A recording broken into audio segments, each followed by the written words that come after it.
Program dedicated to examining important issues involving human rights, economic and social justice, the environment, and struggles for peace around the world.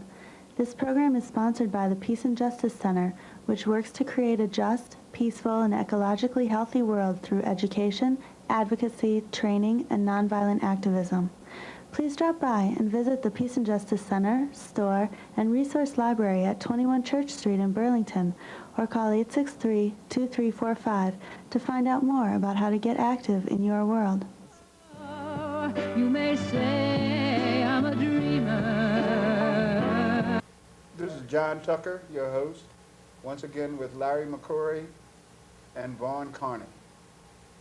Today I'm going to start off with a little something different. On Friday of the past Friday, I think that was June 16th. July 16th. An 80th birthday party was given by a former governor of this state who has set a tone for standards in politics that has not been matched since, especially when it came to minorities in this state. His name is Phil Hoff. I've never done this before, but I feel Phil should be feted. And the three of us are not only been lucky enough to be colleagues of Phil, but friends with him. And I just want to once again say happy birthday to Governor Hoff. And never has there been a time in America, and especially in this state, when you have been needed more.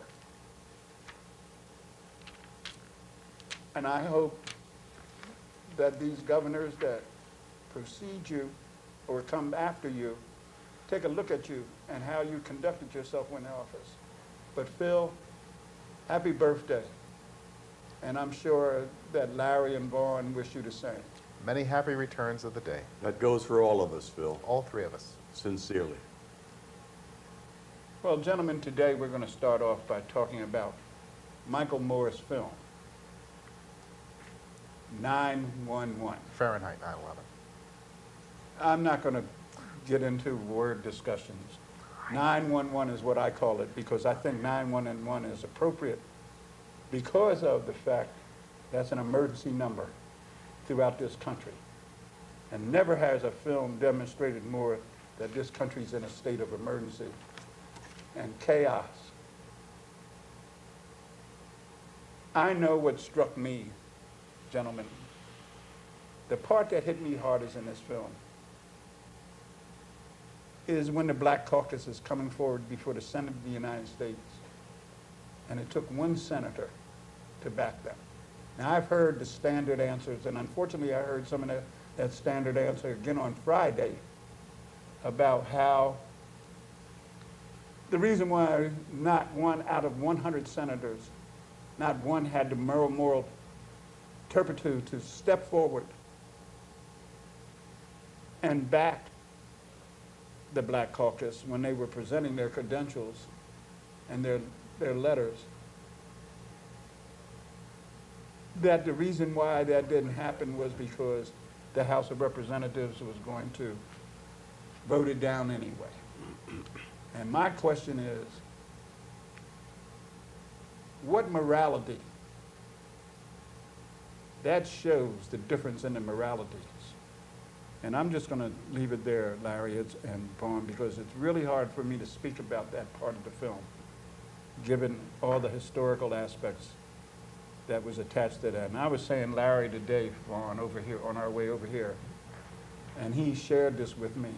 When I was watching that whole process, three names kept ringing through my head: Cheney, Schwerner, and Goodman. Cheney, Schwerner, and Goodman. Cheney, Schwerner, and Goodman. And for those who don't know who they are, they're the three young men who gave their lives so that people could vote. And they were lynched. And later in 1984, or 83, when Ronald Reagan announced his intentions to run for a second term, he gave a speech in the very town where the three young men were lynched and talked about states' rights. So as Vaughn said, Fahrenheit 9/11 for me was a particularly telling film. I'm gonna turn it over to you two. Let me just pick up where John left off. John, you were referring to the certification of the 2000 electoral vote, which has to take place in the Senate chamber.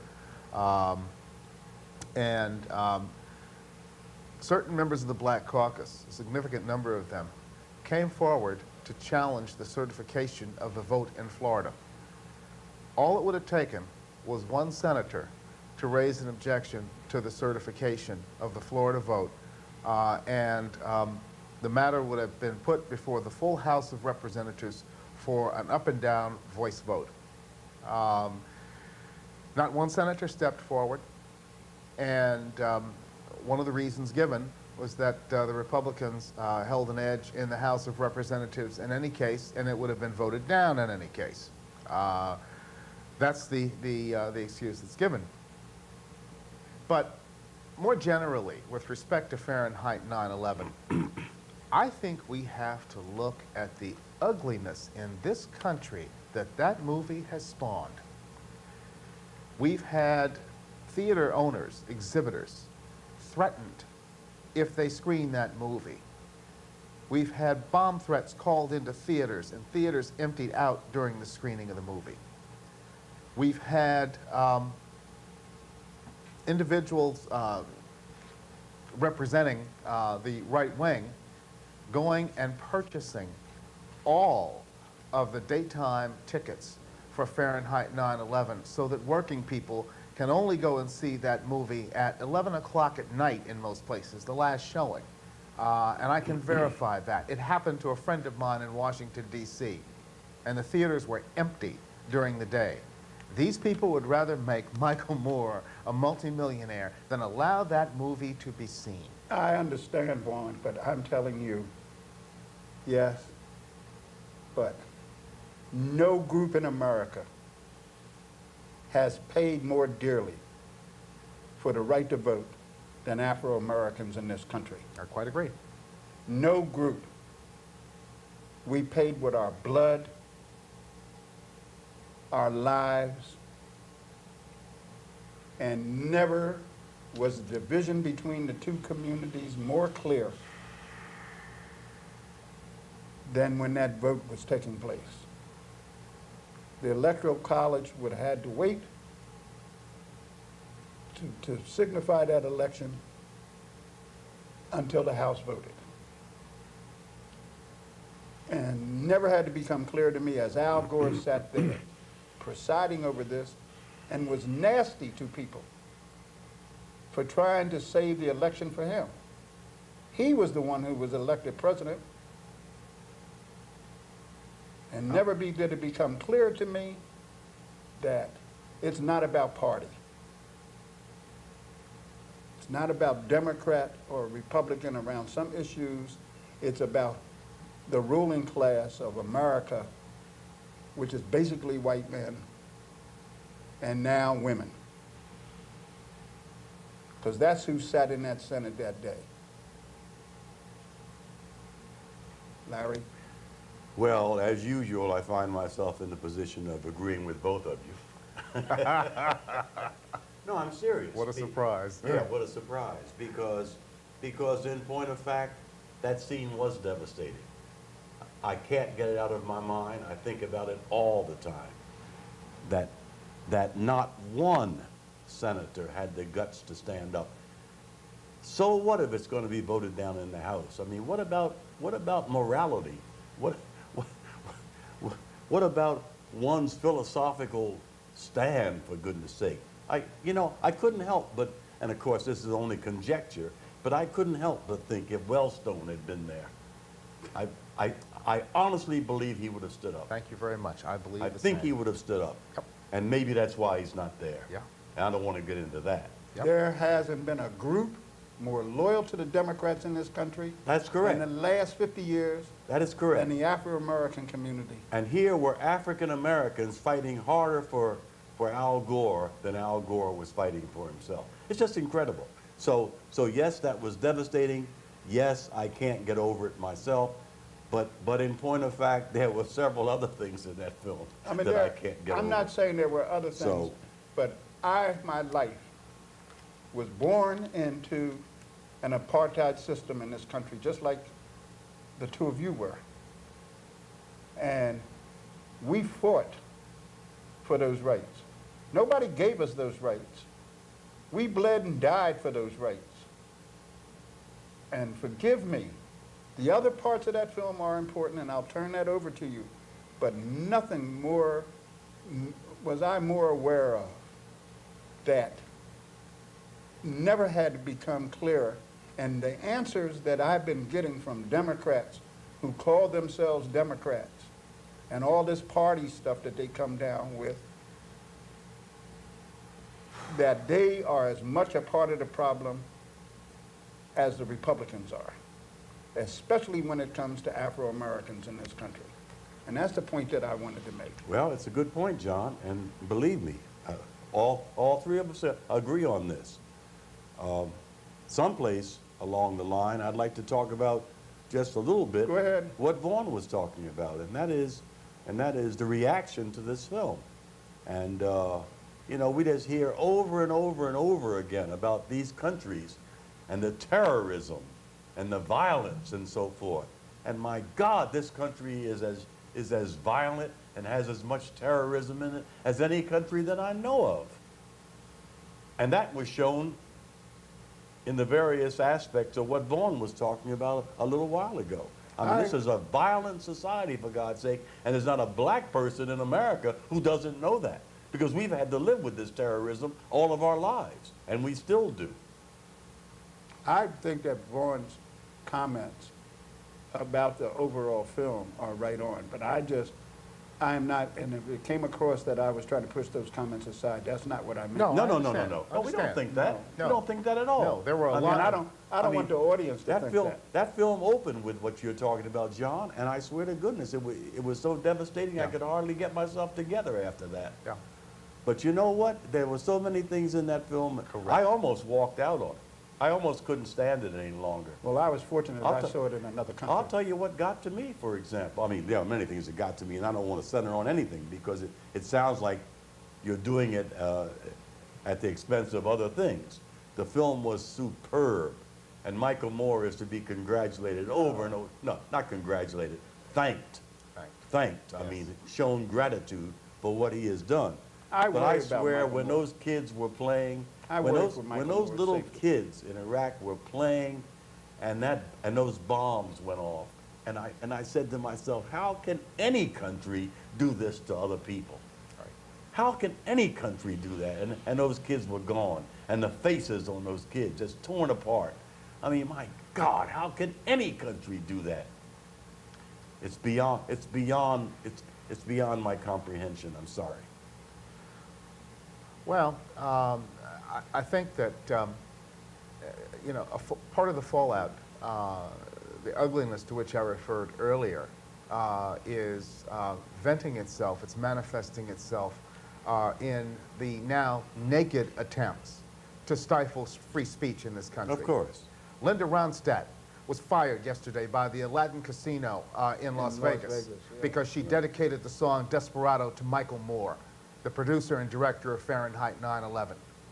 Whoopi Goldberg was fired last week by Slim Fast because she gave a mocking attack on George Bush at a Democratic fundraiser at Radio City Music Hall in New York City last week. Where are the Democratic leaders? Why are they not standing up to fight for these people who are fighting for them? Why are they allowing this to go down? Well, where's the That's press? what I can't understand. Where's the press at? Where's the press at? Who speaks out? I mean, one of the things that he pointed out in the film, the press is as guilty in this whole thing as anyone else.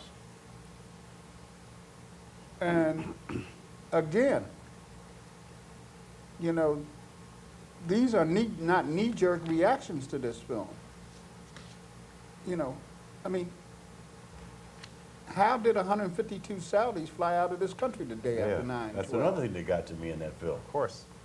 I mean, the How does incredible the- relationship. How does the President of the United States have dinner with Prince Bander on September 12th. And they stand out on the balcony and smoke cigars together. And the Carlisle group, I mean, Now, the Carlisle group just is a whole other thing. incredible. There's the Carlisle group. What's my man's firm, Vaughn? Halliburton. Halliburton. Kellogg, Brown and Root, another subsidiary of Halliburton. Please. It's as dirty as the day is long, and either people don't care or they've chosen not to care. But what we have here, in my view, is a clear-cut conflict of interest. For me, the most poignant part of Fahrenheit 9/11 was watching that mother from Flint, Michigan, sobbing because her son Yep. had been killed in Iraq.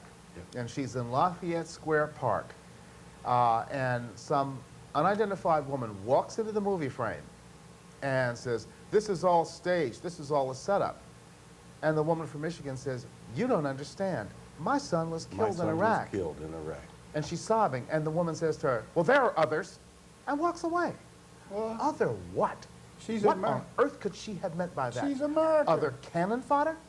Yeah. Other people who've been killed, so your son's not important? Yes, what on that's what earth she could meant. these people have meant? Well, for all of you, though, all of those of you out there who think that you're safe and secure at home, please be warned. Right now, as we speak, there is a bill in Congress. It's House Bill 163.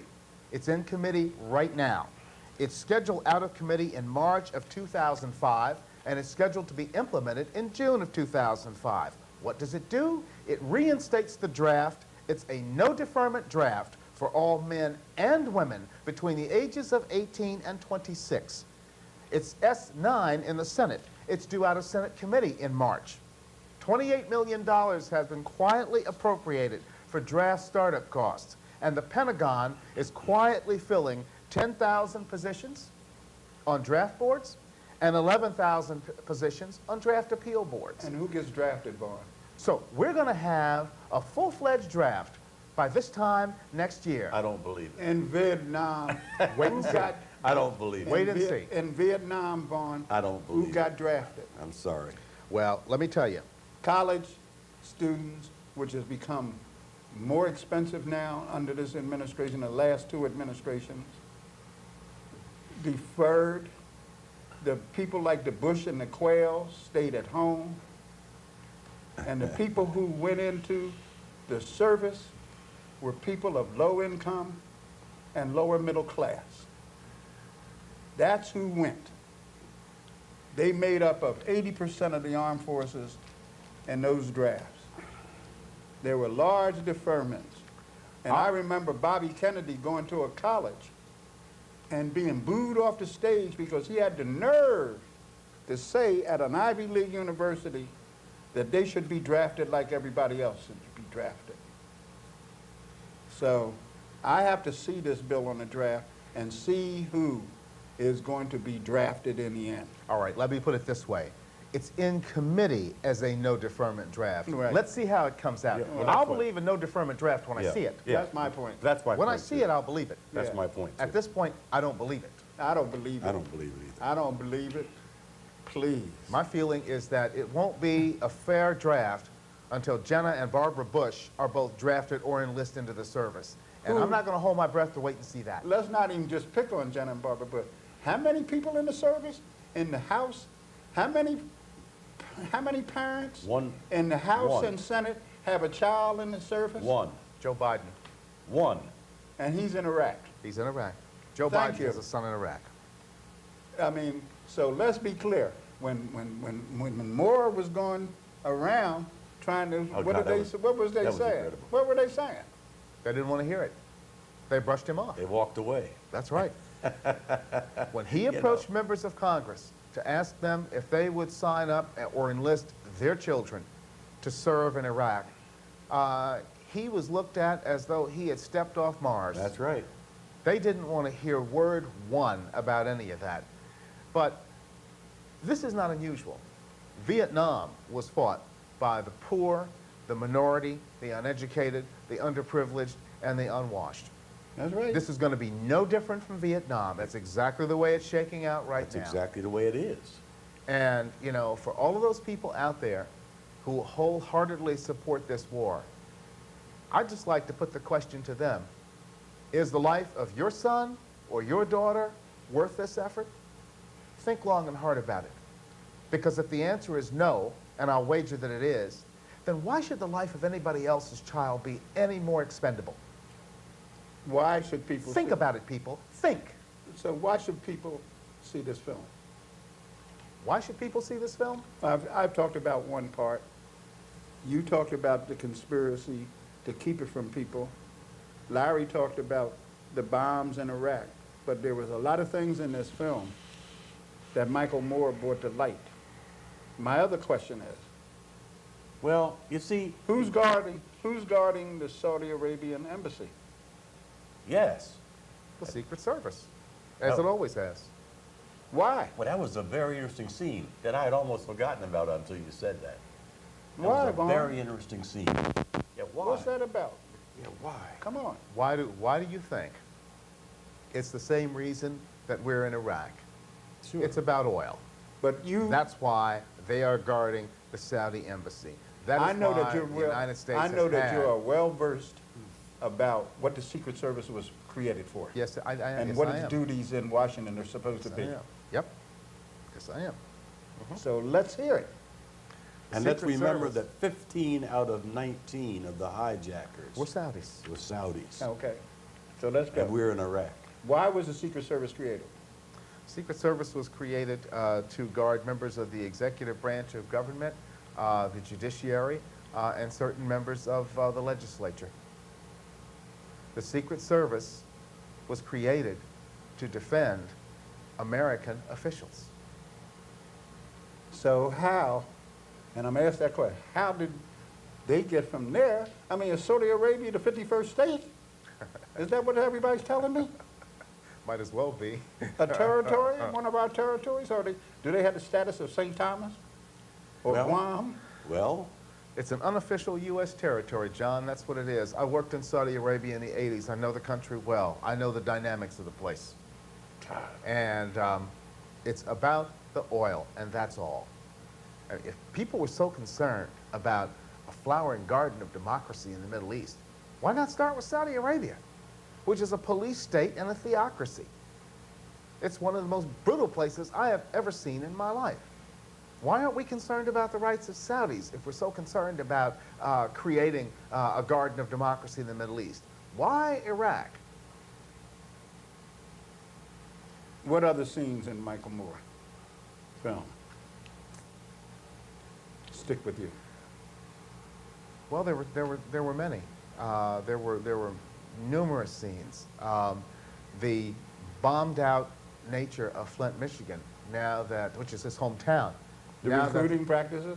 The recruiting practice. Now that the automotive industry has dried up there and those jobs have fled south of the border to Mexico, the depression of places like Flint, Michigan, and the paucity of opportunities for young people there. The recruiting techniques, the old bait and switch. Geared toward who? Geared toward poor and minority children, youngsters. That's who is going to provide cannon fodder going forward in Iraq, because the manpower shortages are far more drastic than most people know. Men and women. Men and women. That's right. Young boys and young girls. That's right. But they're targeting young men with no prospects in life. And these are the people who are going to provide the cannon fodder in Iraq going forward. that was so prominent in Flint, where the unemployment was like almost 50%. Correct. I mean, just incredible. Yeah. Yeah. And there they are. Well, most of the area surrounding Detroit is like that. I was out there 2 years Yeah, I ago, and I was depressed by the manner in which the automotive industry's downturn has impacted that entire area. The whole area is depressed. The city of Detroit is depressed. So I can understand why Michael Moore would go there.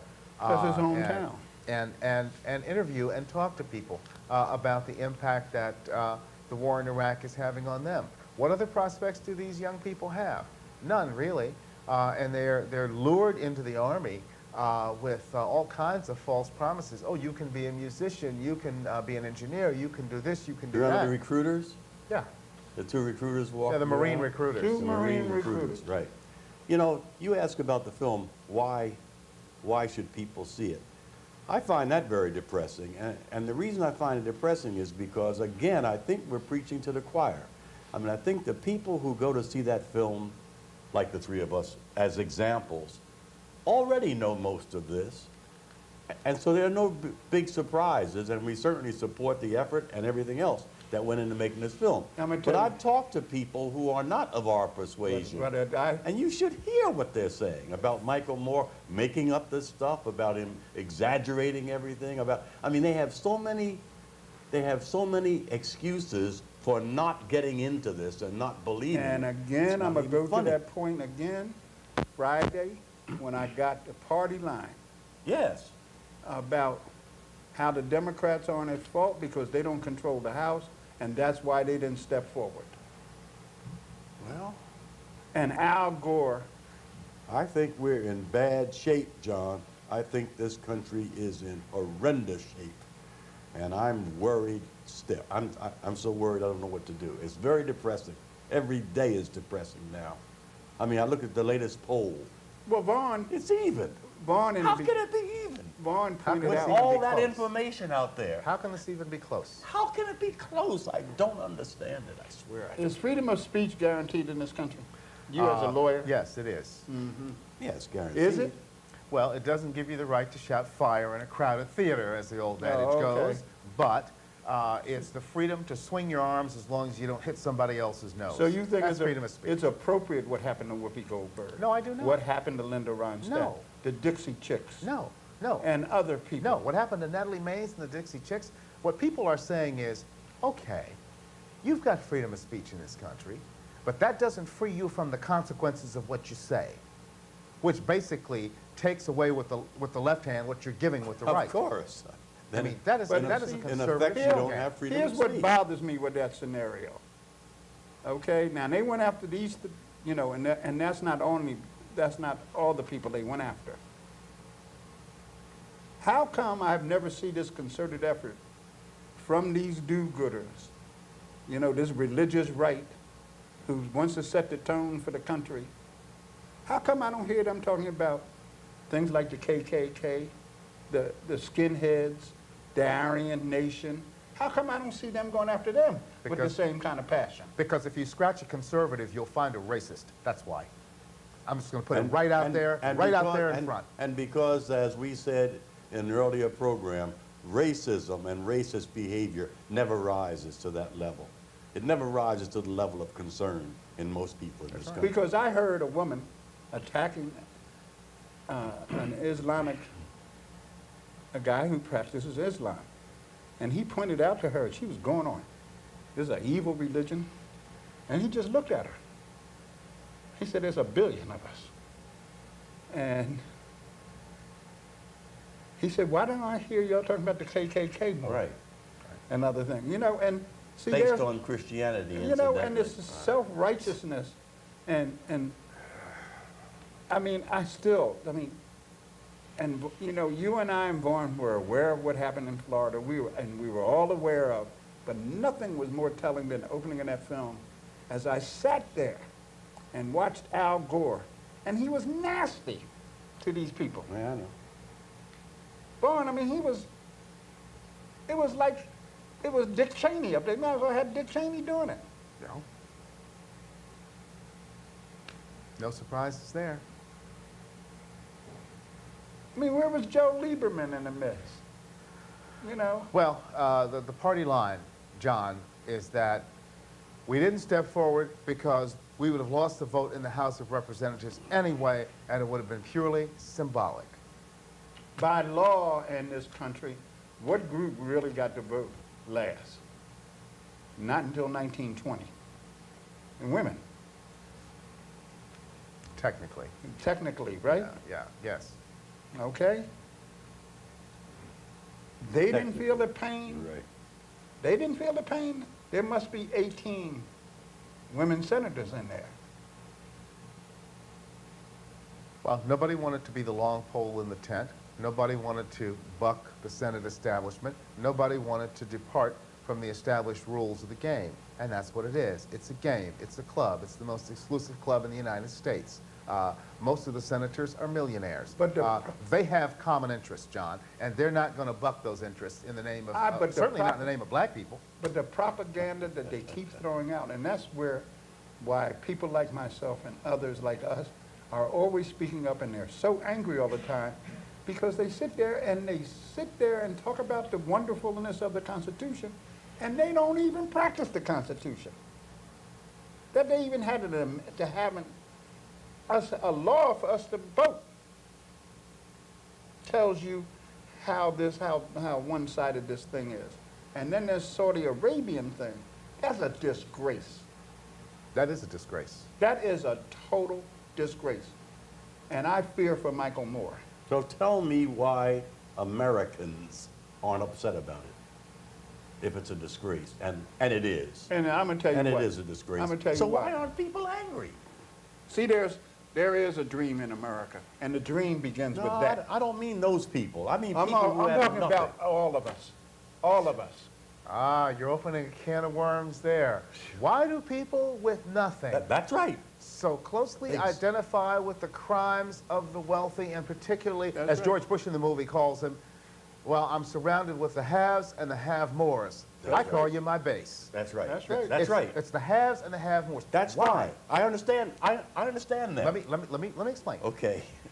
Nicholas Crystal of the New York Times wrote a fantastic op-ed piece 2 weeks ago, and he referred to a book that's out now called What's Wrong in Kansas. Oh, And yeah. Yes. His Yes. thesis is, his Yes. question is, why is it That that blue-collar and working-class working-class white people consistently Consistently vote against- against their own economic and social self-interest? That is my question. Why? Why do they consistently? Well, it's because they are plied with the toxic brew of nostalgia And sub rosa racial And- hostility. thank you. As long as the elite are able to convince these people that we must stand shoulder to shoulder against the aspirations of the other meaning people of color, and particularly African Americans, then these people are happy. And no time has it become, and I used to try to shut real radical blacks up who said we haven't, and I'm beginning to believe them. You know, 93%, we gave it when 93% of the African American vote went to this man last time. I mean, this man didn't even have a personality. There wasn't very much about him that I liked. But we knew and smart enough to know that we had to vote for the lesser of two evils. He was the better alternative. That's right. And we're stuck with that. And for them to stand in my face and give me the party line. And the problem is the two-party system in this country is the issue. That's the other thing that came out in that film. That's the other message in that film. And that's the message that's given out. Let's go back to the point that I was making, though. What's Well, I wrong? do want to go back to that point, but I also really am, and I'm going to make a plea. I'll let you make your point, but I'm going to make a plea to black Americans out there. We really need to be careful about how we align ourselves. Thank You you. can finish. Well, in connection with what I said regarding the Nicholas Crystal's column, and the book "What's Wrong with Kansas," and the study of why white working class and blue collar voters consistently vote against their own economic and self-interest, they are seduced by talk about values. Values is a code, and let's be frank. Every presidential election in this country since 1968 has been a sub rosa referendum on race. Nobody's really talking about it, but it's just there bubbling beneath the surface. And all the Republicans have to do, well, this is part of the Southern strategy that Nixon employed. All you have to do is convince these blue-collar and working-class voters that they are better than black people and have a commonality of interest with the white elite, and you'll get their vote. You seduce and you abandon them every single time, and they take the bait. What makes Michael Moore so dangerous and why people have reacted so hysterically to this man is because he is a white male working class person. He is the very person they pitch their appeal to. And if he sees the shell game that's being played, and he's exposing that shell game for all to see, he becomes truly dangerous. I pray and hope that Michael Moore has bodyguards. I just hope that he remains safe. But here's the other part about this, Vaughn. Okay, the other side of the coin. And Larry. And you know, we know about them, but it's time somebody wrote a book. How does Colin Powell happen? How does Condoleezza Rice happen? How does Rodney Page happen? How does Clarence Thomas happen? How do all these 7% Republicans who vote Republican in these elections, don't they see? I can describe it in 2 words. Common opportunism. That's all it is. Common opportunism. The J.C. Watts of the world. For Condoleezza Rice to have grown up in Birmingham, Alabama, and known one of those 4 little girls who was blown up in that church in 1963, to say with a straight face that the civil rights movement was not necessary, the South would have eventually changed on its own without any kind of civil rights movement at all. Well, I hadn't seen any evidence of change in over 100 years. What would be incentive to change after all that time? That any sane person who's sober could make that statement is a telling comment about that person. Well, we have a right to be wrong. Jeez. I mean, We have a right. we have a right to be wrong. Come on. That's a good point. I like her cousin myself, Connie Rice. Have you ever listened to her? Yes. Bright, very bright. Yeah. Very bright, and as far as I'm concerned, right on. But I think that's well taken, Vaughn. I think it is I'm an opportunity, but I it think- makes it I think- particularly dangerous It's well taken. to our children. And the reason why I say that, they played the good game, what we used to call back in the day, good Negro, bad Negro. Yeah. And that game is still going on, you know? And I saw from Watts, the congresswoman from Watts, Maxine Waters. Maxine Waters, as disrespected. I mean, he might as well have said to her what Dick Cheney said to Pat Leahy. It was awful. Yeah. It was just terrible. I mean, I had tears in my eyes. I mean, if that had been our sister or our daughter or something, we'd been ready to fight, Yeah. right? Yeah. I was ready to fight then, John. I To mean, tell you the truth. What is the deal? What is it? Why? But then you see when you say, I don't want to open this up, but when you say, for example, that you're talking to black people and you say, be careful who you align yourselves with, and believe me, I don't see how anybody can align themselves with Republicans, but what have the Democrats shown us? Which Democratic senators stood up, for example? That's my point. That's the For point us to I'm call making. ourselves either Republican or Democrat, I'm tired of the Democrats taking our vote for granted. So am I. And that's the part that So am drives I. me crazy.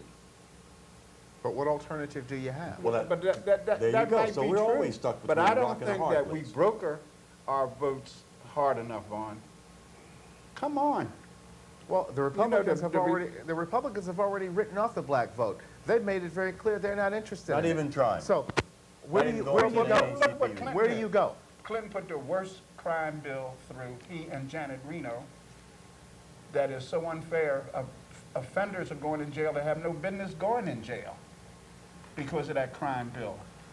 Mandatory sentencing. I mean, let's be really honest. And all I'm saying, the plight of Afro-Americans in this country, because not the whole Senate was not all white men and white women. There were some minority senators in there from other minority groups that have done well because of the civil rights law and the civil rights movement and there are. And, Well, you know, so be clear what I'm talking about. I'm not talking through my hat when I Understand. say that. I understand. No. John, we may be in a very leaky boat with the Democrats, but the Republicans aren't offering any I boat. am not saying that we should be Republican, Vaughn. I'm not, I'm no, just no, no, saying- no. Let me finish. Let me finish. Let me finish. Please. We may be in a leaky boat, in a storm, with the Democrats, but it's still better than jumping overboard into the tidal waves. I didn't say that, Vaughn. That's not what I'm saying. We don't have any alternatives, John. We got nowhere Well- else to go. Vaughn, we don't do well in making demands on the Democratic Party. That's because they know we And have nowhere else to Black go. Democratic leadership hasn't put any pressure on the Democratic Party since the 60s. That's just true. How do you put pressure on the Democratic Party when they know Well, you've got Vaughn, nowhere else to go? You know, because black Democrats really need not to be going around coming off like they're self-righteous. A liberal bigot is just as bad as a conservative bigot. Yeah, agreed. And that's my concern. If Michael's Moore film showed me anything, it showed me that. Yes, and I know, you know, you were powerfully impacted by that, and so was I. But you know, more generally, Michael Moore's latest book is titled "Dude, Where's My Country?" And he's got a chapter in there that should be required reading for every American over the age of 16. And the title of that chapter is "Horatio Alger Must Die." And what he says is that lower class, blue collar, and working class white people are forever seduced by the dream of joining the wealthy elite at the groaning board of a table where they dine. And people feel that they're only one lottery ticket away from that, or one lucky invention away from that. And that's why they tip so lightly on the very rich and their transgressions. That's why they're not willing to take on a Halliburton. That's why they support tax cuts for the rich. Hey, gee, I could be rich one day. I might buy a winning lottery ticket. Gee, I could be with those people. You know, nothing could be further from the truth. And Michael Moore points that out. He says, sure. look, people, if I could sit you down in a room, I would tell you the unvarnished, stone-cold truth. You're never going to be rich. And even if you are rich, you're never going to join those people at their table. And those people that you're trying to be like despise you. And they like all. despise you. Despise you. They disrespect you, incredible. they despise you, they use your children for cannon fodder, That's they right. have no other good use for you. That is correct. And in Vermont, where I live, there's a group of people, Democrats and progressives, that use this whole working class game as a way to promote themselves when, and I think about the People's Institute, and not a lot of people know about the People's Institute, that around poor communities, you can draw a circle. And in that circle are the people whose jobs and office and other positions in life depend on keeping those people in that circle. And they're called gatekeepers. And most of us who sit outside of that and who are middle class and educated have been gatekeepers. Because that's what America's about, is keeping the poor poor. And that's what it's about. And all I'm saying, Vaughn and Larry, is that I am past the point where I want to identify with any group of politics in this country as that I'm going to become their voice. I will go out and work hard to see to it that George Bush gets defeated, like I try to work hard to see to it that Nixon got defeated. But Jesus, I mean, what's sad about this whole thing that we're in now, I mean, this man's making Nixon look like a liberal almost. I mean, You're right. that's the tragedy I know. that we're living with now. I know. You know? Yes. And you know, you're talking about the conservative movement. I mean, we live in a country where a guy comes into the country, becomes a movie star, the son of a Nazi, and he's calling legislators in his state as governor girly men, Girly boys. girly boys, that's homophobic. That's just another way of using names, a kind of name calling that I find reprehensible. And that's just exactly what America has. I see us drifting down into utter chaos. And I don't know what the answers are. I don't have any answers for this. But I know as a group that what Michael Moore's film did for me was what I've been thinking for a very long time. Integration in America, like Tom Wicker says in his book, racial integration, a tragic failure, has not worked but for a few of us. And that's not even with us being able to participate in that equally. Well, that's my depression. That's what I've been talking about the whole time. If I had the money, this is one thought that I had. If I had the money, I would buy everybody a ticket to go see this movie. I think everybody ought to see it. On the other hand, my depression comes when I say, but it wouldn't do any good. Do you think it would do anything? No, I don't. I mean, the people who would benefit from seeing the movie are already there. But I was talking to people who saw the movie and still don't get it. If you see that movie and you tell me, because you're an office holder, and you can defend yourself by telling me that you can't do what's morally right. So what they're saying to me, there is no morality in politics. Oh, well. No surprise there. I mean, really? Well, there you For go. real? There's the game, and there's the game. Yeah, I There's the know. game. There's- I'm just tired of my community, the community that I came out of. Vaughn and I were just talking about this today, Larry.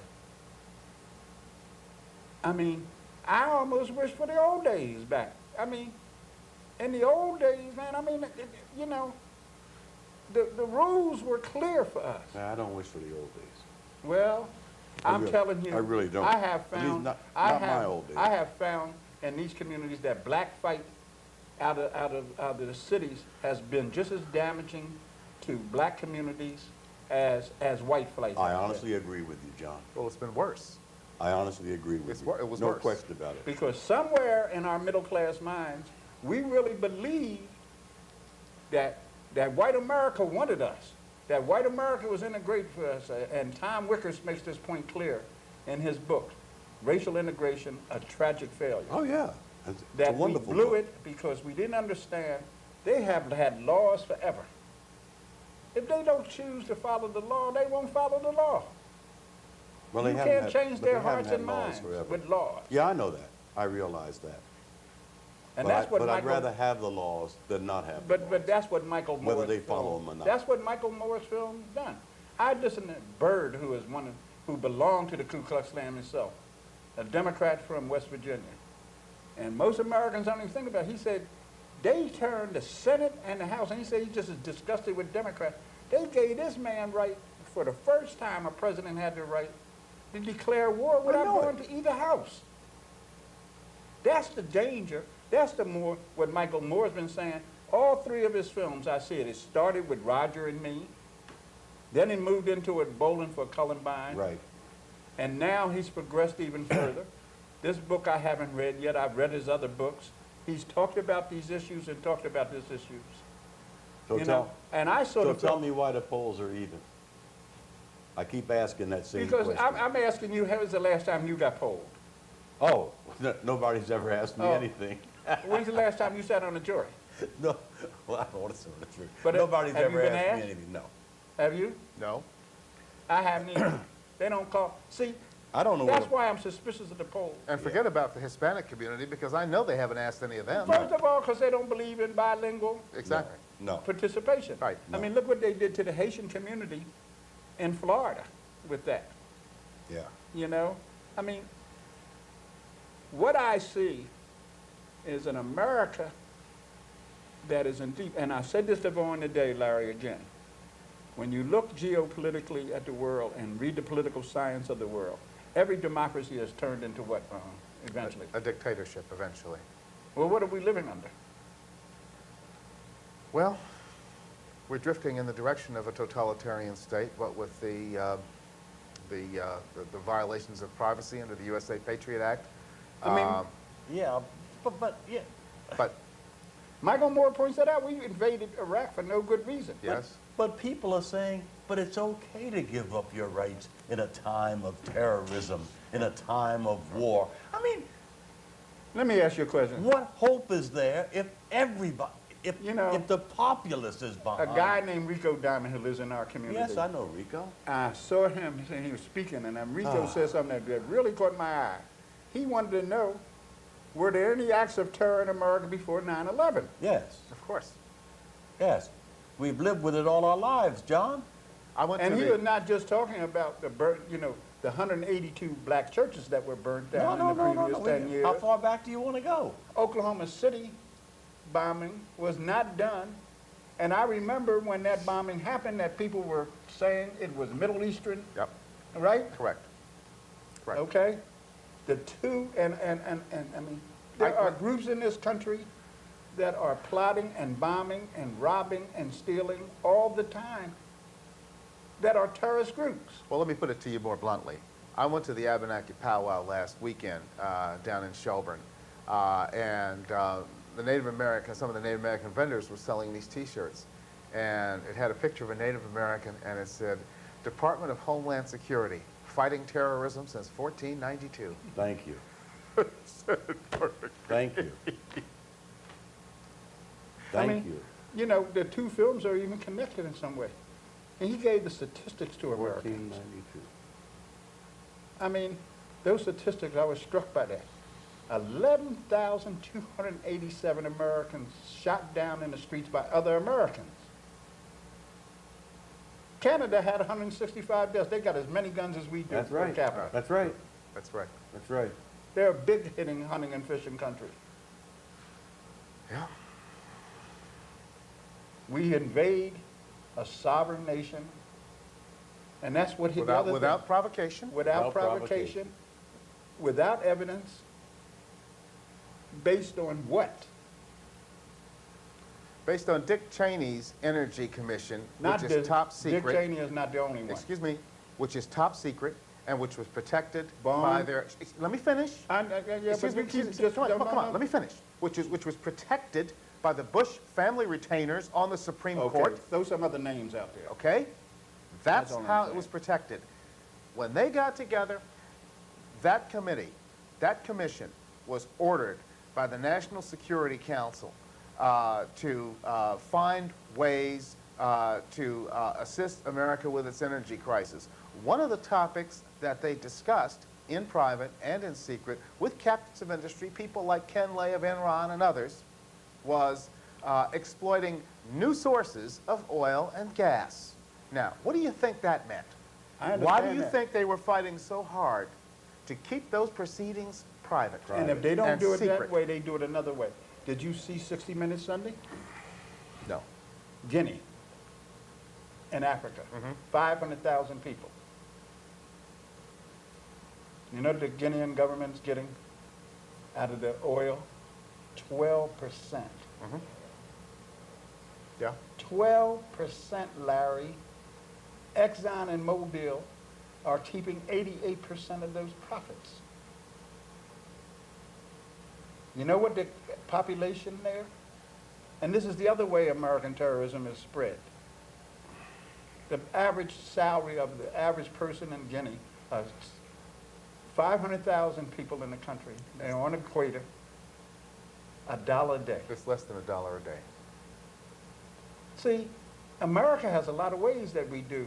We either do it with guns and bullets or we do it economically. Now Libya is going to be a big friend. Libya got oil. And nobody's talking, I mean, and that's why this film for me just, you know, the so-called intellectuals still don't get it. I mean, Well, my biggest disappointment in this whole business is the press.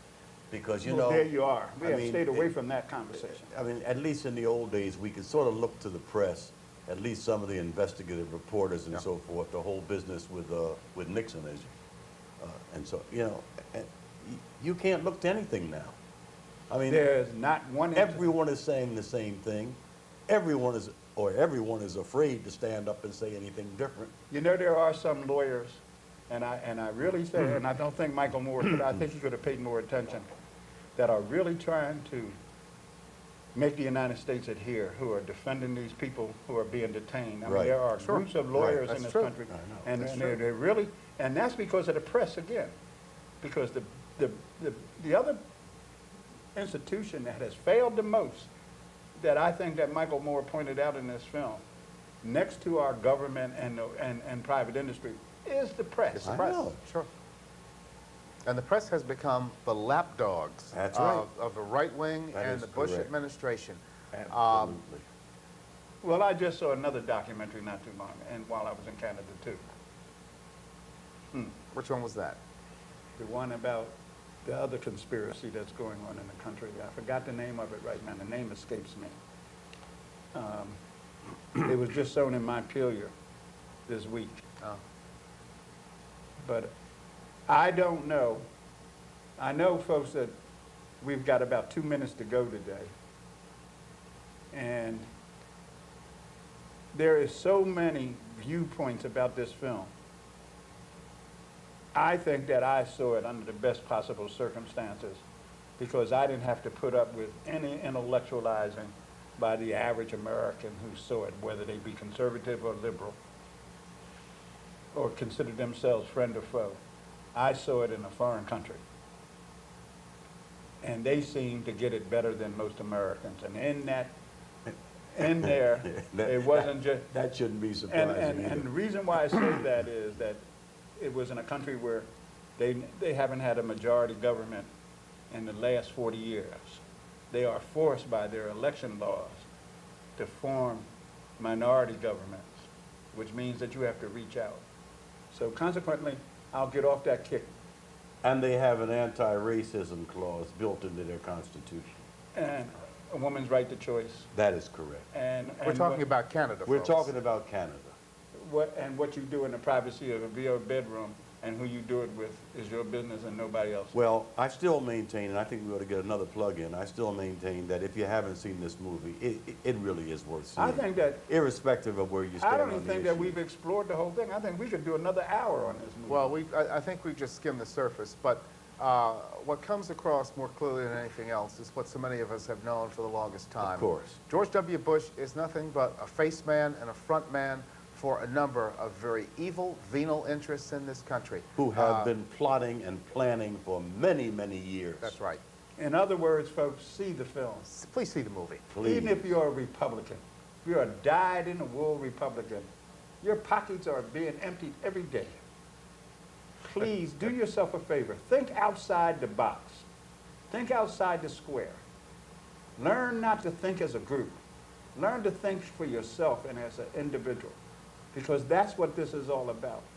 Because we Americans have become involved in group thinking. And read what's wrong with Kansas. And I'm in closing. I'm serious, man. It's incredible. Okay. That's the book Yeah. Yeah. I just read. It's group thinking. Yep. We're done. You may say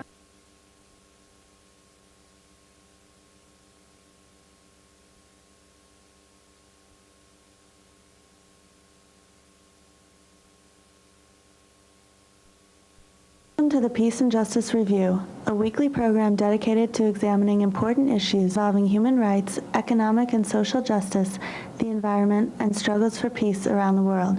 This program is sponsored by the Peace and Justice Center, which works to create a just, peaceful, and ecologically healthy world through education, advocacy, training, and nonviolent activism.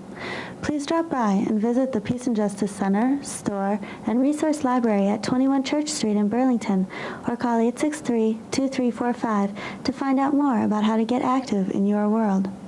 you may say I'm a dreamer, but I'm not the only one. Good afternoon. This is John Tucker and Dr. Larry McCrory, instituting our first program from Rainbow Push, Inc. This month is Black History Month, And Larry, I thought that we would devote our first program to black history and the importance of it. Why don't you start off? Well, it's a terribly important time of the year, although I wish the whole year could be devoted to such things.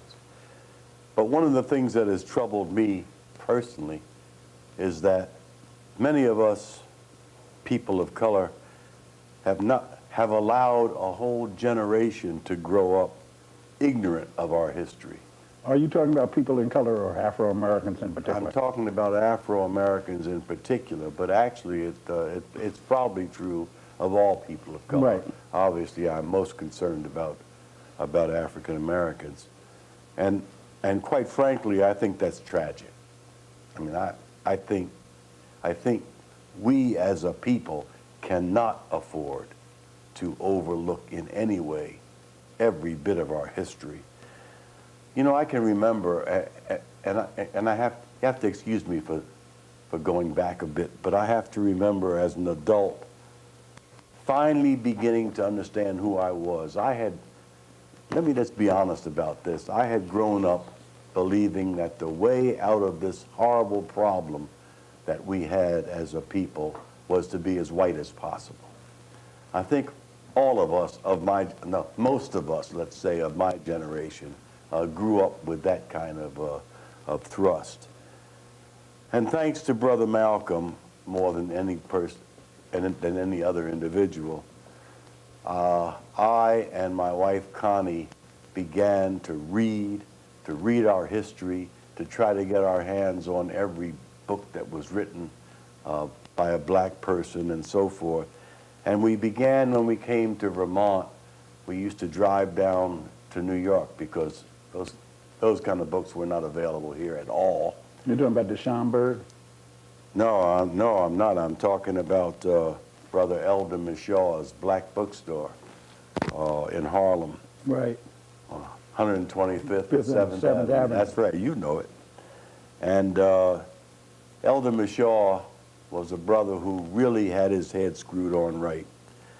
And I can recall our, Connie's and my, hunger to read everything that we could possibly find. And what we would do is to go around the store. I mean, it was just beautiful. All around the walls had all these books. And we'd pick out these books, you know, and we'd have a couple of arms full of them. And Well, you still do that. I know, but I can do it now. Right. I couldn't do it then because I didn't have Had the the money money, to do right. it, okay? And so then I would begin, or we would begin to put them back, Right. you know, and try to just take the ones that we absolutely had to have. And then Elder Mishaw came over and said, "What are you doing?" And I said, "Well, you know, I can't afford all these right now. I'll come back later." He said, "Son, you take those books, and when you have the money, you send me the money, okay?" And he said, "It's more important to me that you read those books than it is for me to have the money." I'll never forget that. He was a wonderful man. He was an incredible man. And here's another aside. I don't want to take up all the time with this, but years and years later, James Baldwin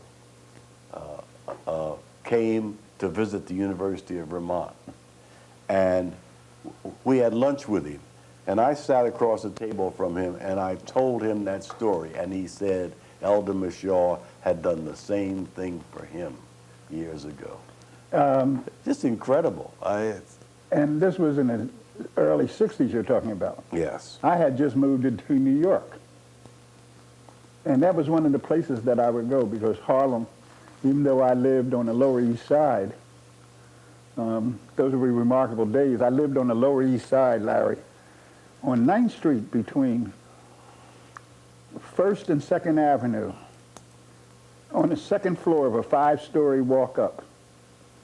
And I paid $43 a month rent. My bathtub was in the kitchen. And I had a water closet for a bath, you know, for a urinal and commode. 2 children, recently divorced, trying to make my way in the world. Elder Mashai was one of the first people that I knew through a guy who was like my mentor, who got me to move to New York. And he and I were sitting for hours because I was very fortunate in having the kind of father that I had. We talked about my father a lot. Oh, yes, many times. And just recently I thought about my dad a lot because on PBS they had Unforgivable Blackness, the rise and fall of Jack Johnson. Right. And I knew all about Jack Johnson because my father, being the kind of man that he was, Jack Johnson was somebody that he and his family looked to. I didn't admire Jack Johnson because of him running around with white women. I admired Jack Johnson because he stood up to the establishment in a way that no other black man, other than probably the great abolitionist Frederick Douglass, had stood up to the establishment. And Du Bois somewhere around that group. But I always admired, I mean, you talk about Malcolm. You know, and I think that you're hitting on a very important point. I mean, my sadness is recently there was an Afro-American baseball player who didn't know who Jackie Robinson was. Right. There are black Spanish-speaking ball players who don't understand what Jackie Robinson did for them. Because as you know, the Negro Leagues, the New York Black Cubans was a very prominent team in the Negro Leagues. And black ball players could go to the Caribbean and South America and play in their leagues. Right. Roberto Clemente was, and Minnie Minoso and men like that were the first black Spanish-speaking ball players to really make it big. But get back to this subject of black history. Well, what he had told me was that it was more important to him that I read that history than that he had the money from those books. And then when I had the money, I could send it to him. And I've never forgotten that, but I guess my message, especially to the youth, is that it's more important that all of us read these books. I mean, just the kind of thing you were just talking about. You see, you were lucky, John, because you had a father who could tell you all that stuff. And a grandfather and a great-grandfather. Okay, but let's look at, and this is an aside perhaps, but let me just lay a little bit of history on this whole business. I was in Cuba recently, and I've been to South America a lot. And of course, blacks were taken there as slaves, right, as well as to this country. And if you look at that history, or first of all, if you look at how those people have fought back and so forth, one has to ask why the fight against slavery by blacks, although it happened in this country, was relatively minor compared to other places, and why the big detriment of our people in this country. And if you look at the history of slavery, it was very, very different in this country as in South America. In South America, families stayed together, or were kept together. And therefore, grandmothers could pass along the kind of history of this great race of people, and I use race advisedly, because I don't even believe in races, but in a political sense, this great race of people who had come from Africa had a beautiful history, which those of us in the United States had a very, very hard time ever getting to, because it was blocked from us, and because our families were all broken up. So we didn't have grandmothers to tell us this stuff, at least during slavery times. At any rate, for all those reasons, I think it's very important, not important, that's the wrong word. It is absolutely essential that we have a sense of our true history. And if we don't, then I don't see how we can move forward. I mean, history is a people's memory, and without that memory, it's very difficult to know where in the world you're going. How sad is it, do you think, that today that a black doctor wouldn't know who Charles Drew is? Well, that's terrible. That's terrible. I mean, who was Charles Drew? I mean, or Daniel Hale Williams, right, who founded the first training site for African-American nurses. and who pioneered surgery Surgery on on the the human heart. Right. I mean, those things need to be known. Now, actually, they need to be known by white Americans too. But I'm talking today about African Americans. In a segregated army, which you served in this, into the Second World War, how many white lives were saved because of Charles Drew? I mean, he of course pioneered the whole business of plasma. Who knows? I can't put a number on it. You know, But there's Dr. George Washington Carver. well, see, when I was growing up, the only two black people that my education, my educational system taught me about were George Washington Carver and Booker T. Washington. Those were the two Negroes, okay? And indeed, I'm not putting them down. Both of them were very, very important. But there's so much more. Do you think there's anybody today that doesn't use a product as a result of George Washington Carver? Probably not. Probably had more inventions perhaps than anybody in history. But the point is, these are all very important things, and they need to be read about. Not just those people, but people that you don't hear that much about. Van Sertima, for example, John Henry Clark. We need to read and read and read and never stop reading about our history. I think, first word that you hit on is read. See, it's interesting I find you talking about South America and Cuba. I mean, blacks in Cuba really weren't educated very well up until recently. They were kept out of, even though slavery might have ended sooner, but there was still a history of segregation in Cuba that was very prominent. Take, for example, Brazil. Brazil is the country in the world right now that has, in South America, that has more people of African descent than any other country outside. Enormous population.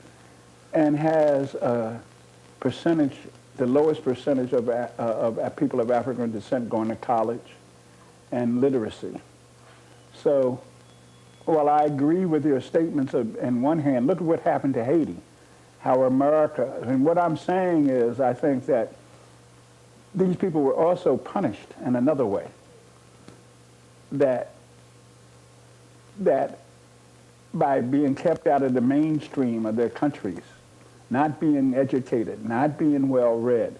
And the thing that bothers me and why I'm bringing this up, and here's my point, is Afro-Americans right now are in a better position than any time in their life to be well read and literate, and yet are falling behind the 8 ball. Mm-hmm. And this is where black history is important. Bill Cosby, who is not a person that I admire all the time, made a speech that I agree with. Where in our gene pool, Larry, did it start to change that if you were well educated and well read, that you were trying to be white? Right. Well, that unfortunately is a cultural thing which we're going to have to fight like crazy to overcome. I mean, that's part of Jesse Jackson's whole business too, as you well know. If a black, in many cases, if a black student tries to excel, there are all kinds of social forces that are placed on that black student to not excel.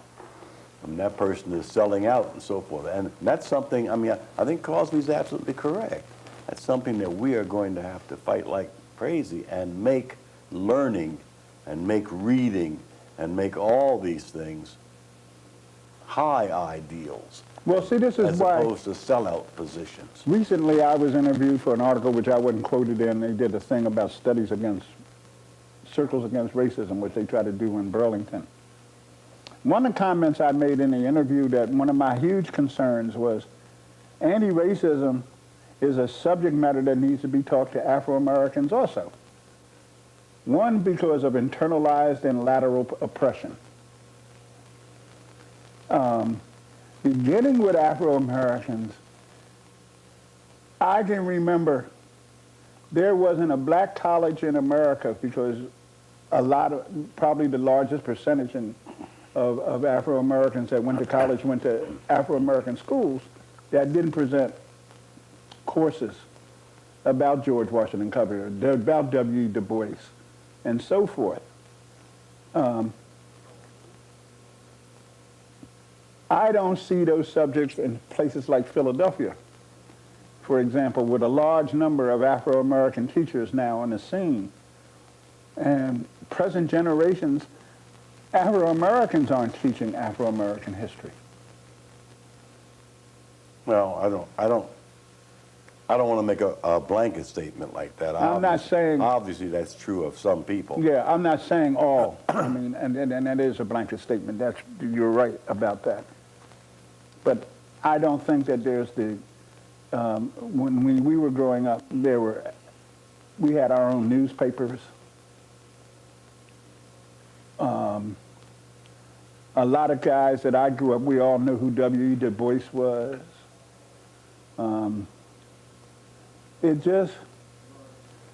There is something missing in our community. Of course, John, and we've been severely damaged. We as a people have been severely damaged in this country by racism, by a continuing racism, as a matter of fact. Institutional racism. Yes, by a continuing institutional racism, but certainly by a whole history of racism that goes back as far as you can imagine. There's no question about that. And that's what Naeem Akbar talks about. He talks about reconditioning our minds. Absolutely. And, you know, Akbar, I wish we could get more exposure to people like Akbar. I wish he could come up here and speak more often. But, you know, he's given up speaking to white people. He says it's hopeless. He says the same thing that many other authors and people and thinkers say, that what we need to do is to talk to ourselves. Well, I think that... Because there's been not a good response from the white communities. Now, obviously, that's a blanket statement. Well, see, I think that's a blanket statement. I know, and there are individuals... And I don't like using the term racist behavior. I talk about bigoted behavior, which is an individual's choice. Okay. But institutional racism is well defined and well orchestrated in our society. For instance, a high school in Vermont gave a Bosnian play during Black History saying this was about, what's the favorite word of people now? They don't like using racism, anti-racism. I'm having a senior moment. You're talking about diversity. Diversity. That's one of your favorite words. Absolutely. Now, how could you forget that word? No, I find myself, the closer I get to 70, about historical moments and a lot of other things I remember. Individuals' names or phrases sometimes, it comes to me later. You know, and you and I represent something that's closing out in our community. We're going to be men in our 70s. We were born at a time in America when the lines were very clear between the two communities. They haven't been shadowed like they are now and muted. Yep. Yep, there was a line, believe me. We grew up in a segregated society. The more I think about that segregated society, in some ways, the more I realize how fortunate I was to have grown up in that segregated society. You know, I feel that same mixed emotion because intuitively, I guess, I think it's wrong, okay? Yeah, absolutely. I mean, I look to a time, I guess, when color and things like that don't mean anything And the anymore. rules were clear. And so that's my image of how the world ought to be. On the other hand, so-called integration costs us an awful lot. An awful lot. I mean, we had teachers in John Greenleaf Whittier public school in Camden, New Jersey, which was all black. Black teachers, black principal, all black students. Let me tell you, those teachers supported us.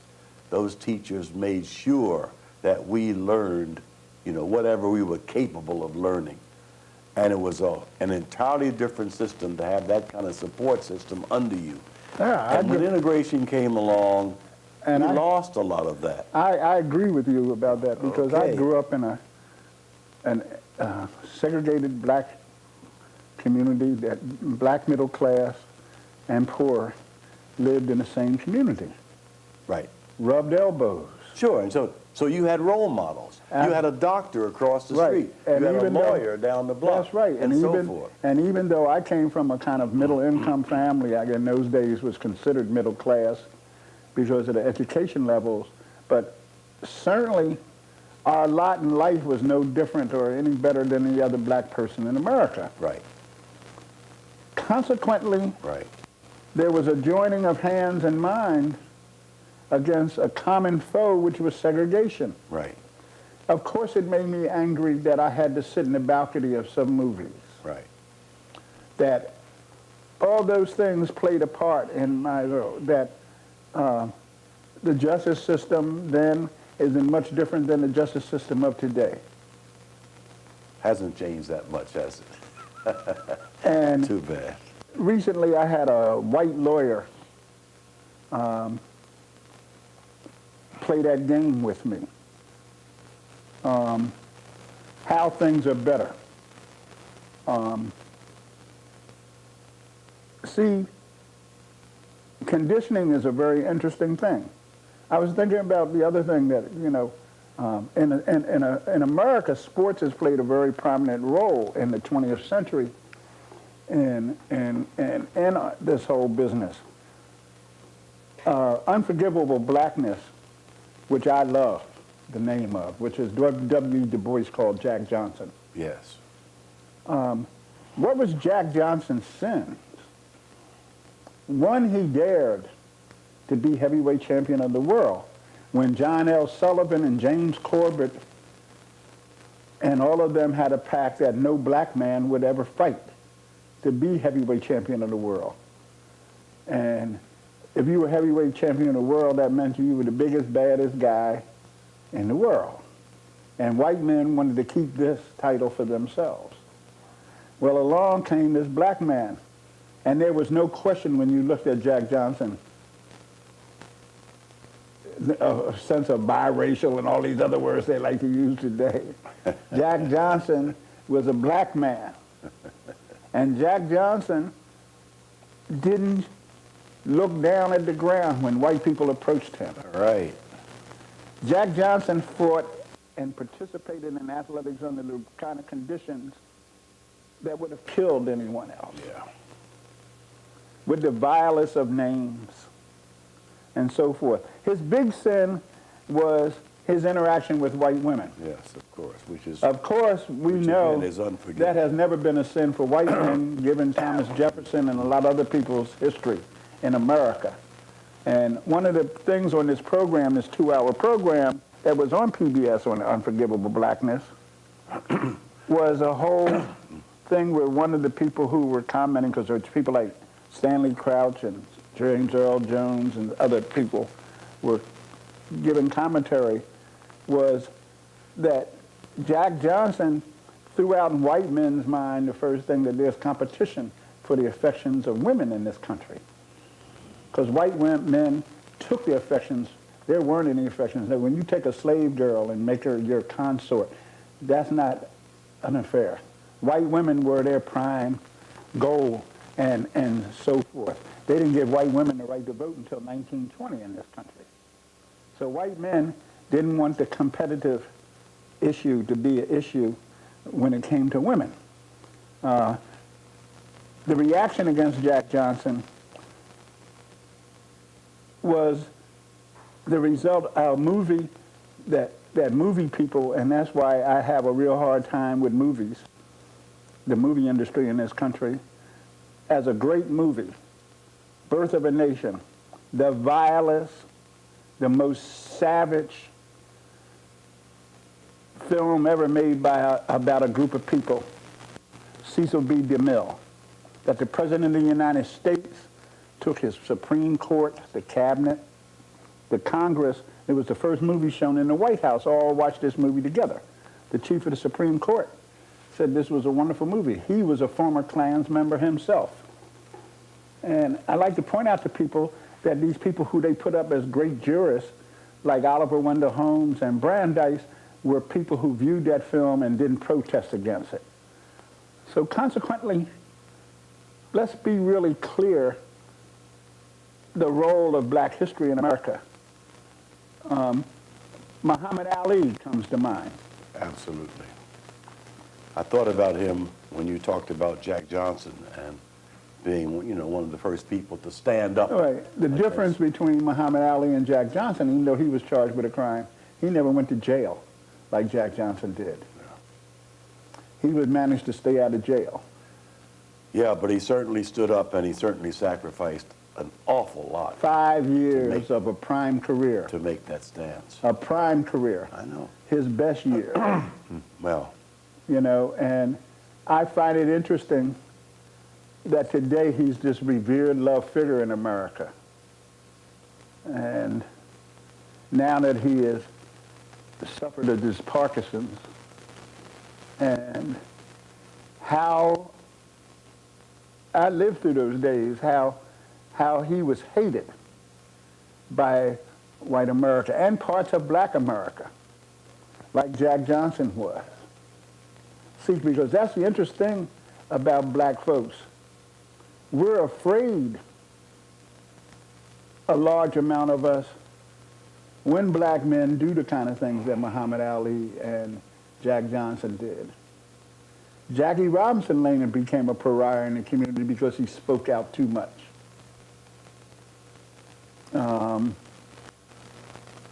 Because we walk this delicate line. of course.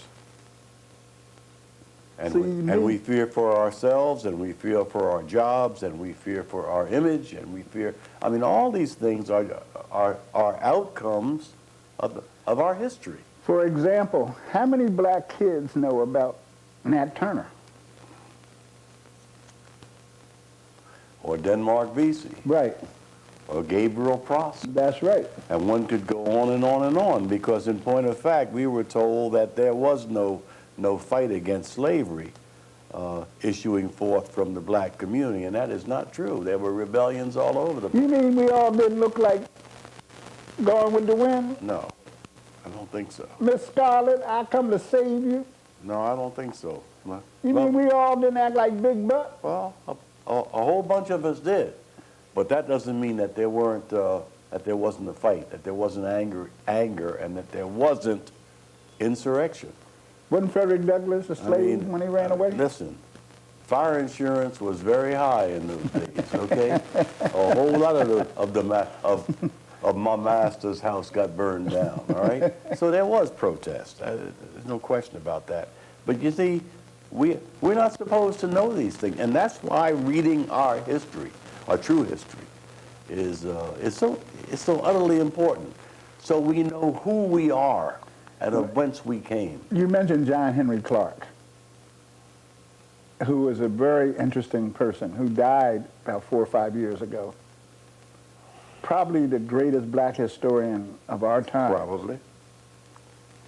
And how few white people knew that he was a great black historian or wanted to acknowledge that, because he didn't go through the normal channels of education. Right. I remember being at an affair given by the Black Caucus, and John Henry Clark was there. And of course, all those people posturing and gearing up. Because one of the problems we have in the black community, my feeling is we have too many leaders and not enough followers. But anyway, and which sets us against each other, and we're constantly competing with each other. And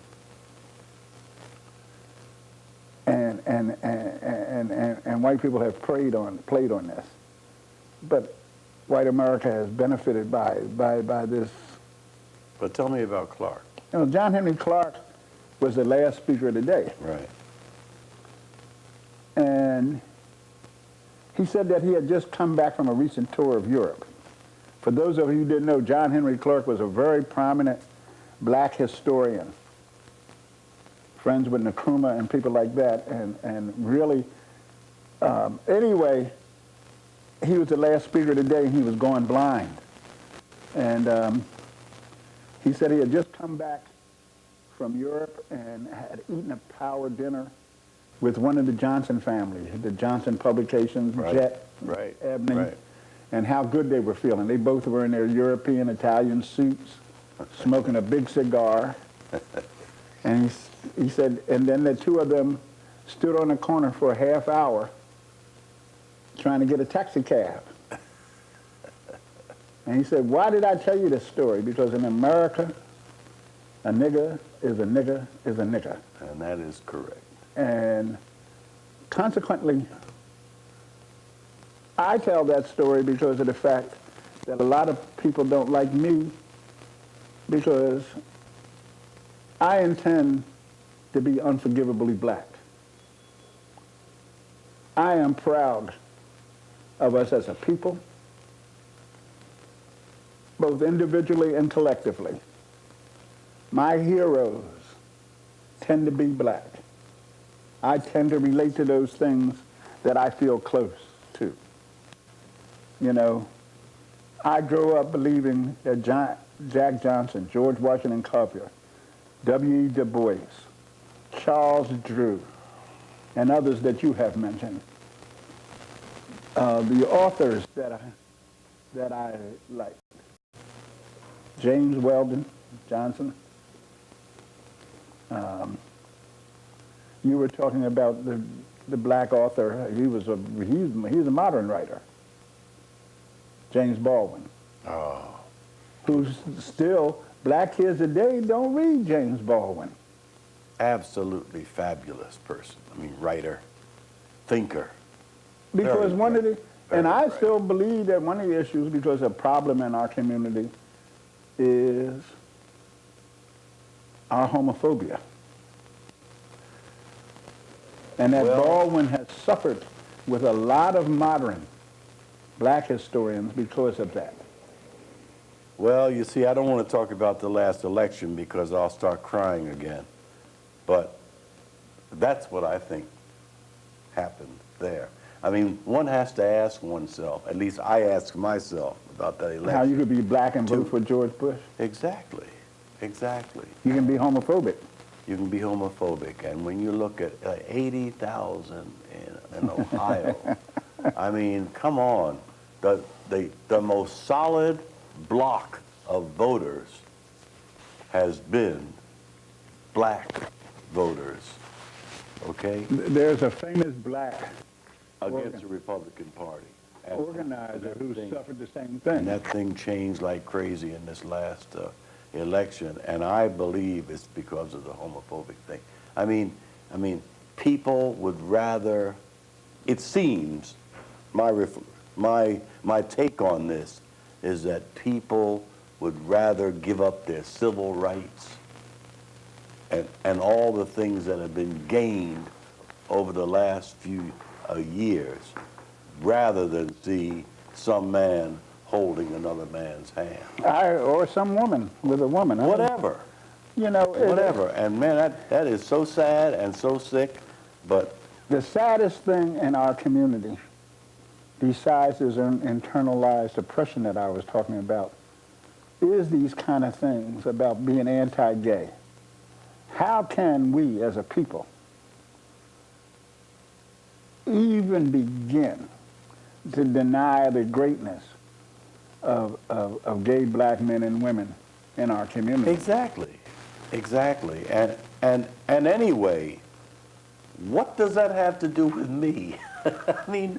I mean, so these guys are holding hands, or these two women are kids. What does that have to do with me? Nothing. It is in no way a detriment to my own existence. Well, some black churches are notorious for their Yes, I know that, John. I know it. But these are things which we must be able, which we must help people get over. I mean, homophobia is a sickness like racism is a sickness. Absolutely. And we ought to be treating it. And we ought to be trying to help people. And that's why I say that training in our community. See, we need to have some trainings in our community without white people in the room. Well, that's what I was advocating in the study circles thing. That's right. But I got thrown out because. Of course, it's not didn't going get to. thrown out. I It's shouldn't not say going to that. happen because it's But not. certainly people It's didn't not understand what I was saying. in the white community's interest to have that happen. Well. See, and that's what you have to feel. And I was thinking about this whole sports thing, and I don't buy into always people putting down on these young black athletes because of all the money they make and Right. blah blah blah. Right. The people who benefit the most from these young black athletes are white people. Of course. 90% of the agents for these men and women are white. Are white. Absolutely. The owners are Absolutely. 99% white. White. The television cameras, the reporters, the analysts, and all the jobs that go along with these things are white controlled. So the thought process that go into these young people is controlled by white folks. See, that's the issue. And then the other part of it is a lot of these young black athletes going to white colleges, it's not to their benefit. Because the first great black athletes mostly came out of traditionally black colleges, except for Jesse Owens and a few others. You know that. Yes, I do know that. And you were making a statement to me the other day that when you were at Michigan, Yep. you ran track. Yep. Could you play basketball for Michigan? Nope. Could you play baseball for Michigan? Nope. So what two sports could you participate in? Football and track. That Oh. was it. If a black person even tried to get on the basketball team at the University of Michigan, they couldn't do it. Big Ten didn't allow that kind of stuff when I was going to school. Only the Pacific Pac-10, Yeah, I don't know about. where I mean, Jackie Robinson and them Yeah, were. yeah, because who was it? It was Was Kenny Jackie Rob- Washington. Remember Kenny Washington? Oh, yeah, Kenny Washington. All-American Oh, yeah. from Washington, I think, from Washington State. No, UCLA. Okay, wherever, West Coast. And that's where he and Jackie Robinson played together. Jackie Robinson Okay. played basketball at UCLA. Okay, well. And among other things, Well, the ran big- track, played baseball, and played Well, football. the Big Ten didn't have that kind of stuff going. See, I have a hard time giving money right now to the University of Michigan, and that is my alma mater or whatever. I sent it to the, Did black women live on the campus when you went to the University of Michigan? no. Where did they live? They lived in a couple of private homes. One of them was a woman whose last name began with B, and so it was called B House. And that's You where mean black women weren't allowed to live in the not in the dormitory? dormitories, no. Really? No. Wait a minute, John. You don't. I'm being sarcastic right now. No, I know you're being sarcastic, but you have to understand this era that I was brought up in. Okay, I went into the service. Did white women come out and say, No, wait a minute. I went into the service. I was in the Army. Right. Okay, in the Second World War, stationed at Fort Lewis, Washington. Now that's the North, in quotation marks, right? that was the red state? Where not only was there The a blue state. segregated army, because we were in an all-black unit, had a black service club 7 was black, the other 6 were white, but what is more, black people could only go into the beer hall on Wednesdays. Every other night was a white night. And black soldiers who also were going to give their lives fighting a war against racism, the racism of Hitler, okay, could only go in the beer hall on Wednesdays. Now, I was just looking at something about please, I mean, University of Michigan is mild compared to that. Joe Louis, okay? Yeah. 1936 was a big year in the history of sports in America, and especially where Hitler and Germany was concerned. Ah. In June of 1936, Max Schmeling knocked out Joe Louis. It was his only loss. I remember it like it was yesterday. And in July, Jesse Owens, Tore the track up along with in Berlin. some other black athletes, Yes. they were called the Black Legions. Yeah. Caused Hitler not to shake anybody's hand and Yeah, stay away that's from the right. meat, right? That's right. Of course, Jesse Owens was definitely rewarded by our society for Of this, course. right? Oh, right. Did he get a coaching job in America? A broadcasting job? And why am I saying that? In 1938, another pivotal thing with Nazi Germany happened. Joe Louis knocked out Max Schmeling in the first round. First round. And there was a lot of propaganda on both sides. Joe Louis was the hero of the American people. The tragic conclusion to the Joe Louis story, who is probably the greatest heavyweight champion, longest reign of any heavyweight champion ever in the history of boxing. 25, 26 title defenses.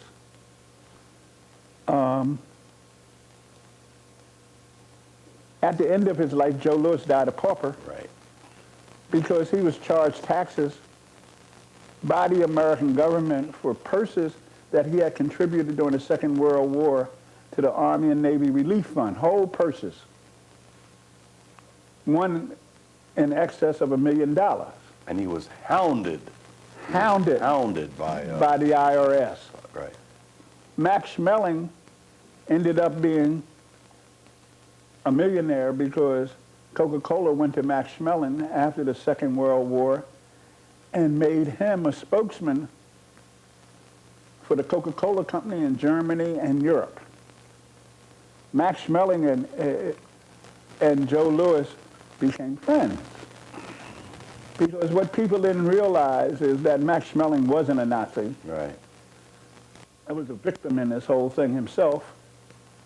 But that boxers, and as a rule, Athletes. are athletes Yeah. who admire each other because of the fact that it's a brutal sport and both men put themselves in jeopardy Yeah. when they do this sport. And this is another misperception that is played up today.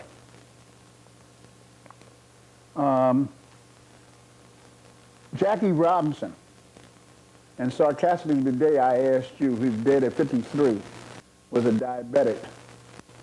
And I asked you sarcastically, did stress have anything to do with his death and the breakdown of his disease? Because he was blind by the time he died, Larry, and his heart stopped.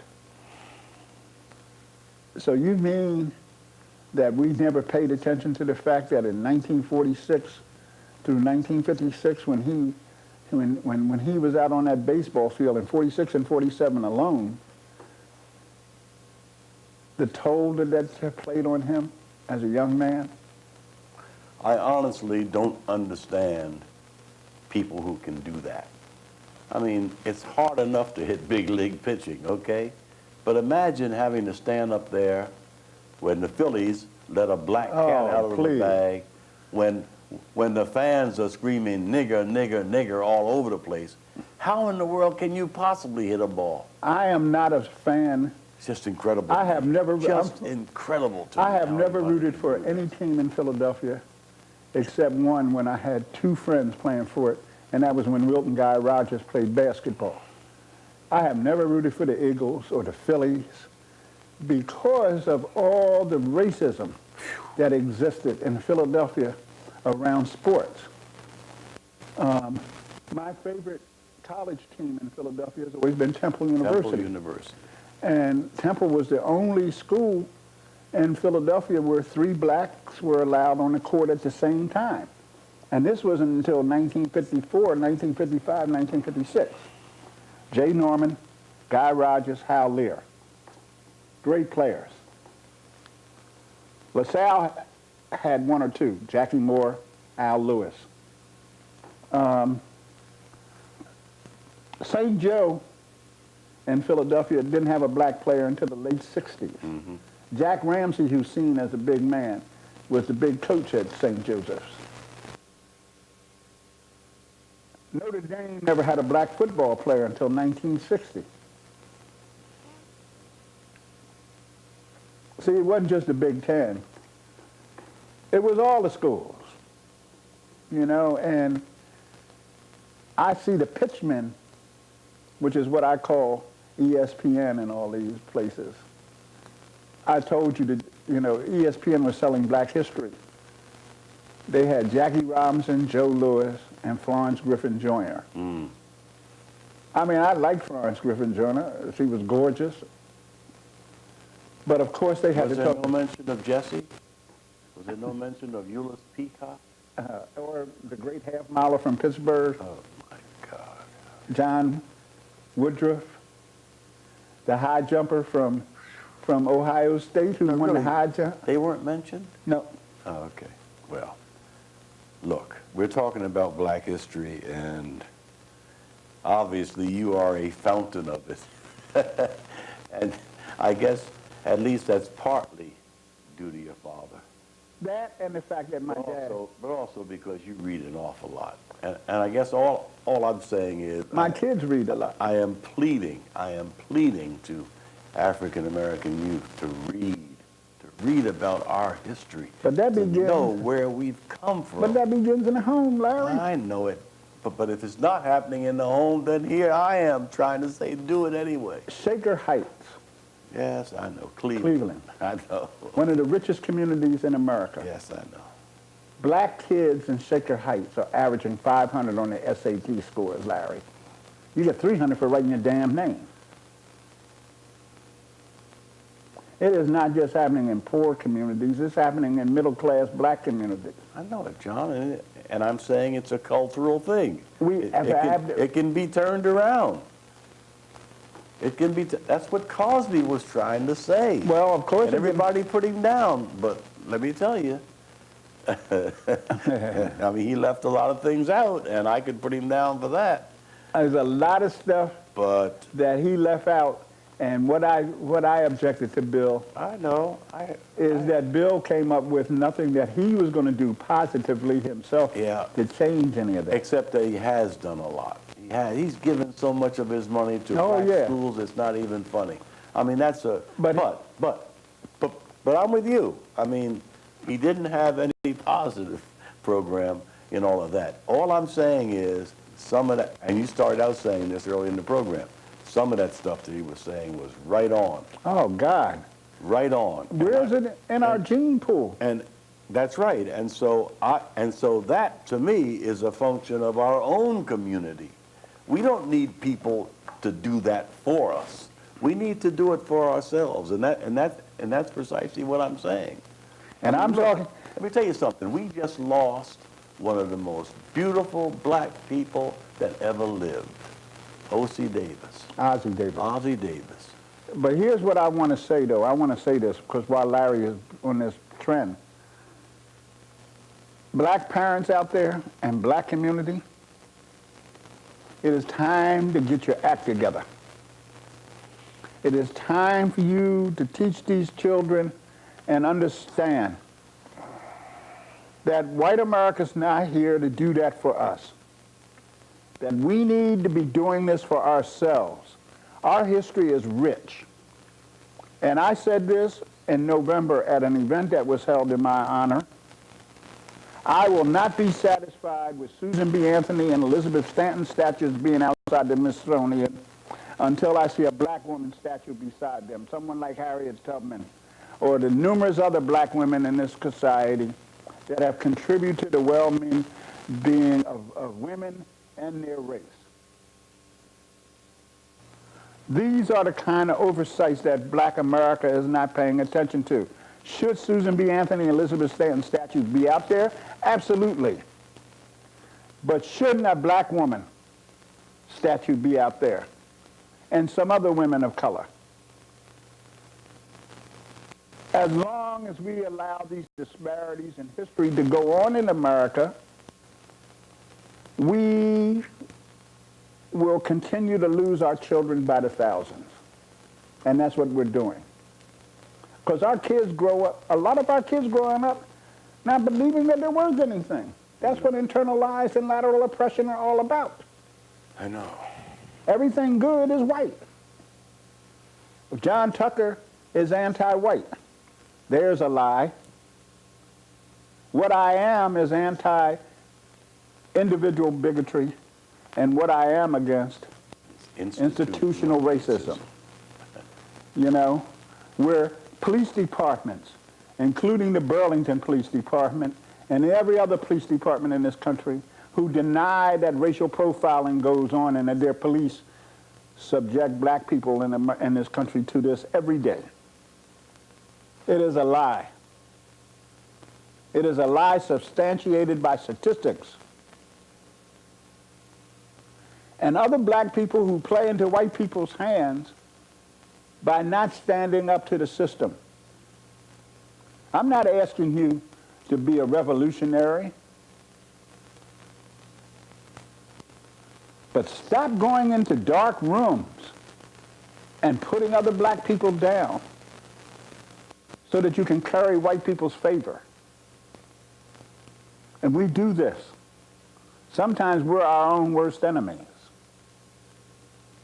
And black history plays a pivotal role in this, Larry. Yeah, I know it does. And I don't have heroes, but if I had heroes, certainly one of them would have been Malcolm X. And Ossie Davis was chosen to give the eulogy at Malcolm's funeral. At Malcolm's funeral, and he gave one of the most beautiful speeches that I have ever heard in my life, and I often use it in my own. And Ruby Dee is still with us. Ruby Dee is still with us, but my friend Ken Wibbecan recently wrote an article about Ossie Davis, and he quoted part of Ossie Davis's eulogy in Malcolm X's passing. And actually, it could go for Ossie Davis. And I'd just like to finish my part of this program by reading you the last part of that. He said, "Let his going from us serve only to bring us together now, consigning these mortal remains to earth, the common mother of all, secure in the knowledge that what we place in the ground is no more now a man, but a seed, which after the winter of our discontent will come forth again to meet us. And we will know him then for what he was and is, a prince, our own black shining prince, who didn't hesitate to die because he loved us so." That was him. And, you know, one of the wonderful things about the movie Malcolm X that Spike Lee made Yes. is that speech was in its entirety. I know it. And it's a beautiful speech, and I would urge you to read that whole speech in which Ossie says, "I liked Malcolm more than I liked myself." Well, Incredible. see, if you want to curry favor with the powers to be, the easiest thing to be is compliant. Exactly. I mean, I think, even though I'm not a big fan of Washington, that Booker T. Washington played a role with black people. But he also, with the separate but equal business, Yes. really did some damage also. Played right into the hands of white America, who wanted to hear that so badly it's not even. Just like defiance can play a negligible role too, because you can be too defiant, where to the point where you can't hear. And that's a problem. And there's walking a thin line. But in my memory bank, my own, like your own individual pain, like a lot of other black people. I mean, you and I have been talking, I've been talking a lot about age. I'm going to be 70 in July, and you know what that means. I sure do, John, because I've been there already. Right, and consequently, it means that I have lived through and seen a lot Yeah. and experienced a lot.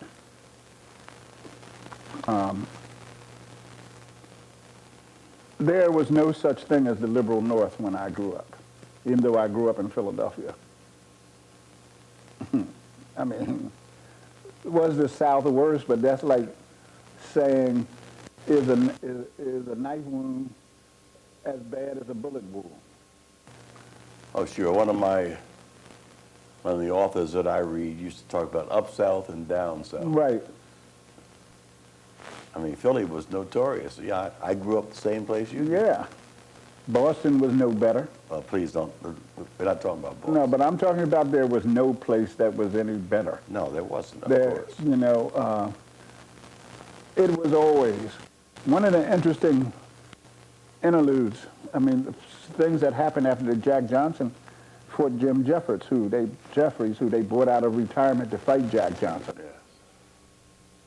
With all this hate and stuff that happened, was there were riots in 14 cities where whites attacked blacks because Jack Johnson beat Jim Jeffries. Yes. In Manhattan, a boarding house was burned down, and they didn't let the occupants, which were all Afro-Americans, out. Yes. Consequently,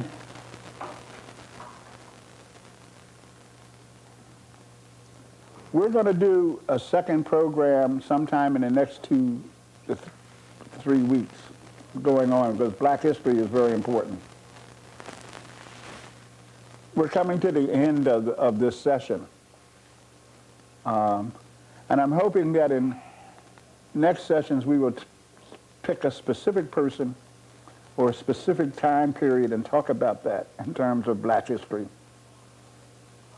This has been an open session because there's so much to cover. I'd like to be a part of that. And we you should- definitely, and we really should decide on 1 or 2 people or times. Right. And really focus on that. That would be nice. I'd like to do that. and we need to do on some people who are not well known, other than the Jackie Robinsons and the certain.